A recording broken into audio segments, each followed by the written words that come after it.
40대가 지나면서부터 사용량이 많다 보니까 어깨 질환 환자들이 점점 늘어나고 있는데 인터넷 같은 거 찾아보시고 이제 병원에 저한테 와서 봉합해 달라는 사람이 있어요. 네. 그래서 그쵸. 어떤 게 더 결과가 좋겠어요?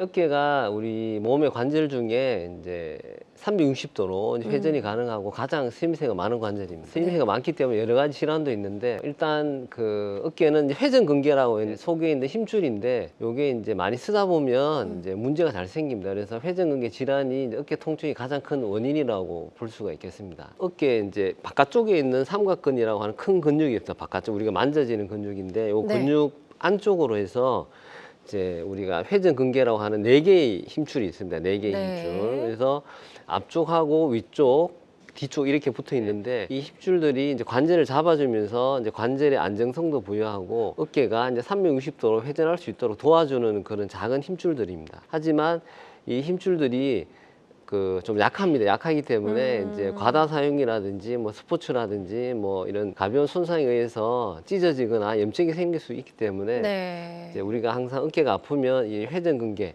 질환을 꼭 의심을 좀 해볼 수가 있겠습니다. 그렇군요. 네네.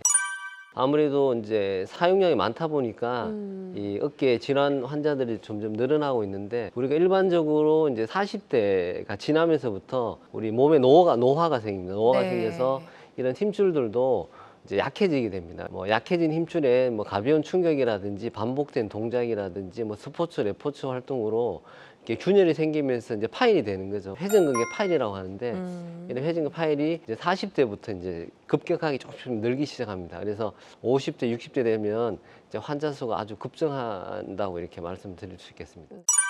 뭐 대표적인 몇 가지 질환이 있는데 일단은 이제 회전근개랑 그 위쪽에 있는 그 견봉이라고 하는 그 뼈와 부딪히면서 생기는 이제 충돌 증후군이라는 병이 있습니다. 팔을 들 때 위쪽 뼈에 부딪혀서 생기는 그런 병이고 또 힘줄에 석회가 생기는 또 병이 있어요. 그래서 그거는 석회성 근염이라고 하고 이 파열도 이제 부분적으로 일부만 파열되는 게 있고 부분 파열 또 완전히 끊어지게 되는 완전 파열 이렇게 크게 나눌 수가 있겠습니다.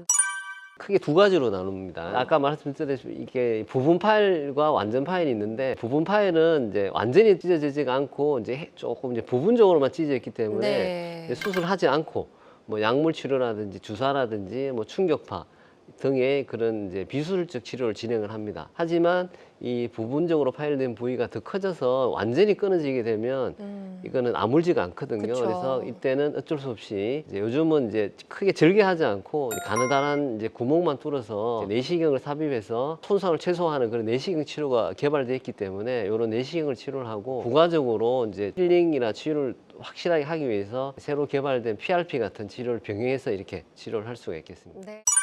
관절 치료에도 내시경이 좀 네, 대세인가요? 네, 됐습니다. 무릎에도 많이 하지만 네. 요즘은 어깨도 많이 하고 척추도 많이 하는데 맞- 내시경은 이제 절개를 크게 가지 않기 때문에 일단은 미용적으로도 더 보기가 좋습니다. 그쵸. 그래서 수술 나중에 뭐 네. 몇 년 지나면 뭐 수술했는지 안 했는지 겉으로 봐서 잘 모를 정도. 그리고 네네. 이제 조그만 구멍을 통해서 하기 때문에 정상 조직의 손상을 최소화할 수 있어요. 그래서 그쵸. 병분 부위로 깊숙하게 바로 조그만 내시경이 바로 들어가기 때문에 네. 다른 부위에 이제 조직 손상이 없고 또 출혈도 적습니다. 또 직접 눈으로 보기 때문에 또 MRI에서 약간 애매한 부분, 잘 안 보이는 부분까지 내시경으로 다 확인을 할 수가 있어요. 진단도 뭐 정확하게 더 할 수가 있고 오히려 이렇게 절개하는 것보다 더 치료를 더 꼼꼼하게 할 수 있어요. 교량형 봉합이라고 합니다. 네. 교량형 수축 브릿지라고 하는데 이제 조금 사이즈가 클 경우에는 이렇게 교량형 봉합을 많이 쓰고 있습니다. 이 봉합을 하면 훨씬 더 그 회전근개가 안전하게 타이트하게 잘 붙거든요. 그래서 요즘은 또 환자분들이 좀 관심이 많아서 인터넷 같은 거 찾아보시고 이제 병원에 저한테 와서 이 교량형 봉합으로 봉합해 달라는 사람이 있어요.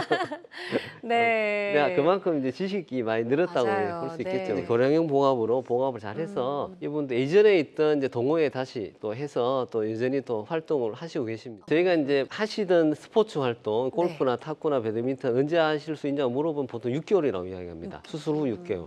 근데 뭐 조금 더 길 수도 있어요. 사람에 네. 따라서. 그래서 평균 한 6개월 정도로 보시면 될 것 같습니다. 네. 이분은 이제 농사 짓는 분인데 네. 농사 일이 사실 고되다 보니까 팔도 많이 쓰잖아요. 그죠? 그쵸. 그래서 이제 오른쪽 회전기가 파일이 됐는데 요 파일은 사실 제일 큰 파일입니다. 아까 두 번째 케이스보다 더 큰 파일이고 아주 그냥 봐도 되게 커 보이죠. 그죠? 그래서 이분은 최근에 좀 발달한 수술 방법인데 이제 왼쪽은 그 찢어진 부위 이렇게 부위고 오른쪽도 이렇게 이제 수술이 돼 있는데 수술 테크닉은 아까랑 비슷하지만 네. 요거는 이제 인공 패치, 그러니까 인공 힘줄이라고 하는 건데 아. 자기 힘줄로 다 커버가 안 되니까 인공 힘줄을 좀 덧붙여서 튼튼하게 봉합한 네. 그런 케이스로 보시면 되고, 비유하자면 우리 옷 같은 거 오래 해지면 맞아, 옷이 해지잖아. 덧대잖아요. 그렇죠, 맞지. 예. 그래서 천 비싼 천을 이 덧대서 누비잖아요. 그런 식으로 이렇게 누비 놓은 겁니다.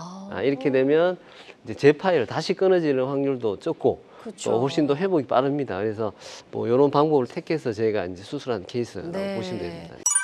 PRP는 우리말로 하면 자가혈소판 풍부혈장이라고 합니다. 그래서 혈소판은 우리 몸에 다 이제 혈액의 한 성분인데 평소에는 이제 비활성화 상태로 있다가 이제 상처나 손상이 생기면 이제 치유 과정이 관여하는 그런 그 물질이라고 보면 되는데, 성장 인자가 풍부하기 때문에 힘줄이 봉합한 부위에다가 뿌려주게 되면 더 튼튼하게 봉합이 되고 또 이제 재파열률도 낮아지고 또 수술 후에 통증도 조금 감소시키는 효과도 있습니다. 그래서 요즘은 회전기 파일 수술할 때 이 PRP를 같이 사용해서 수술 후에 통증도 줄이고 재파일 확률도 줄이는 그런 치료 효과를 기대를 하고 있습니다. 수술을 하기 전에 이제 자기 몸에서 피를 좀 뽑아서 이제 그걸 이제 농축을 시켜서 만듭니다. 그래서 이제 수술한 후에 거기다가 그림처럼 이렇게 수술한 부위에다가 이렇게 뿌려주는 겁니다. 네. 이게 흡수가 되면서 이제 치유를 촉진시키고 재파열률을 그런 낮추는 효과가 있습니다. 밑에 이제 실하고 힘줄이 보이고 그 위에다가 PRP를 수술 후에다 뿌리고 있는 사진입니다. 이렇게 하면 수술 후에 네. 그 통증도 완화가 되고 어. 또 힘줄도 좀 더 튼튼하게 잘 붙는 그런 효과를 기대를 할 수가 있겠습니다. 네. 저희가. 회복 기간 면에 있어서도 조금의 기간도 차이가 조금 좀 있나요? 조금 이제 좀 단축이 된다고 보시면 될 것 같습니다. 네. 이 케이스는 파일이 너무 심해서 네. 이제 봉합 불가능 안 되는 분들도 있습니다. 그런 분들은 어쩔 수 없이 그러니까 요즘 개발 인공관절을 사용합니다. 인공관절. 그래서 그렇군요. 화면 보시면 이분은 이렇게 왼쪽 그림처럼 이렇게 모형처럼 된 게 들어가 있죠. 이렇게 그 자기 관절을 살릴 수가 없어서 어쩔 수 없이 이제 역행성 인공관절이라고 합니다. 골두랑 이제 여기 그 뼈가 이게 좀 바뀌어 있습니다. 원래는 골두가 요 밑에 있어야 되는데 네. 이걸 바꿔서 이제 회전근개가 없이도 이제 삼각근 이용해서 팔을 들거나 올릴 수 있게끔 그렇게 고안된 겁니다. 이 인공관절 자체가. 너무 신기해요. 신기하죠. 네.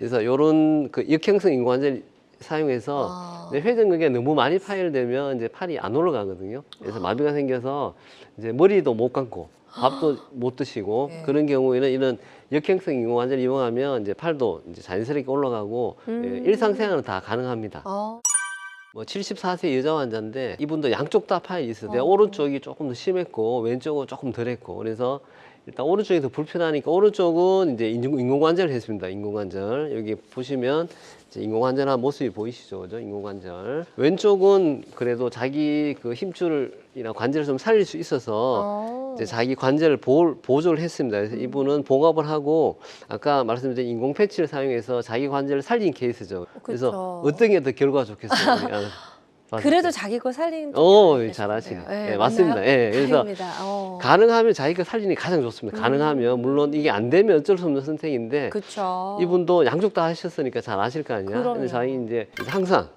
자기 거 봉합하면 왼쪽이 더 좋다고 말씀하십니다. 네.